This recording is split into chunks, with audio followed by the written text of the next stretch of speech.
Hello hi and నమస్తే. ఎంతో రుచిగా అలాగే కమ్మగా ఈజీగా పప్పుచారు అనేది ఎలా చేసుకోవచ్చు ఈ వీడియోలో చూద్దాం. ఒక గ్లాస్ కందిపప్పుని శుభ్రంగా కడుక్కొని 4 గ్లాసులు వాటర్ వేసుకుని అరగంట సేపు నానబెట్టిన కందిపప్పులో 2 పెద్ద సైజు పచ్చిమిరపకాయలని ఇలా ముక్కలుగా కట్ చేసుకుని వేసుకోండి.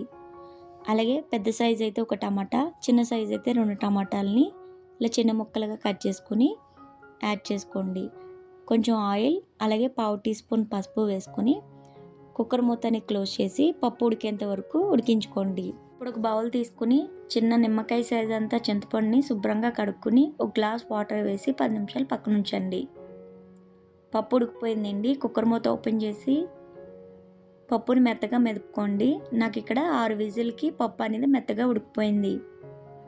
ముందుగా పక్కన ఉంచుకున్న చింతపండు నుంచి రసాన్ని తీసుకుని పప్పులో యాడ్ చేసుకోవాలి. 2 లేదా 3 కప్పుల వరకు వాటర్ని కూడా వేసుకుని 4 లేదా 5 ఉల్లిపాయలని ఇలా డైరెక్ట్గా వేసుకోండి.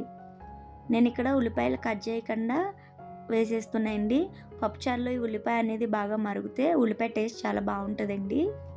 మీకు వద్దు అని అనుకుంటే కనుక ఉల్లిపాయని కట్ చేసుకుని వేసుకోండి. అలాగే ఒక పచ్చిమిరపకాయని కూడా కట్ చేసుకుని ఇందులో యాడ్ చేసుకోండి. మీ రుచికి సరిపడ ఉప్పు కారం వేసుకుని అంతా బాగా కలిసేలా కలుపుకోండి. ఇప్పుడు గిన్నెని మనం స్టవ్ ఆన్ చేసి స్టవ్ మీద పెట్టి 5-6 నిమిషాల పాటు హై ఫ్లేమ్లో పప్పుచారుని బాగా మరగనివ్వాలి. ఇలా మరుగుతున్న పప్పుచారుకి మనం ఇప్పుడు తాలింపు వేసుకోవాలి. స్టవ్ మీద ప్యాన్ పెట్టి ఆయిల్ యాడ్ చేసుకుని ఆయిల్ హీట్ అయిన తర్వాత ఆవాలు, జీలకర్ర, వెల్లుల్లిపాయలు అలాగే 2 ఎండుమిరపకాయలను వేసుకుని ఈ పప్పును బాగా వేగనివ్వండి. కొంచెం కరివేపాకు, కొత్తిమీర కూడా వేసుకొని ఇలా ఫ్రై అయిన ఈ పోపుని మరుగుతున్న పప్పుచారులో యాడ్ చేసుకోండి.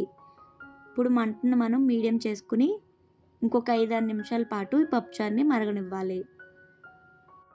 చివరిగా కొంచెం కొత్తిమీరని వేసుకుని స్టవ్ ఆఫ్ చేసి సర్వింగ్ బౌల్లో సర్వ్ చేసుకోవడమేనండి. అంతే అండి, చాలా రుచిగా కమ్మగా ఈజీగా పప్పుచారు అనేది రెడీ అయిపోయింది. మీరు కూడా తప్పకుండా ట్రై చేయండి. ఎలా వచ్చిందో కామెంట్ చేయండి. అలాగే నా ఛానల్ లైక్ చేయండి, షేర్ చేయండి, సబ్స్క్రైబ్ చేసుకోండి. Thank you for watching.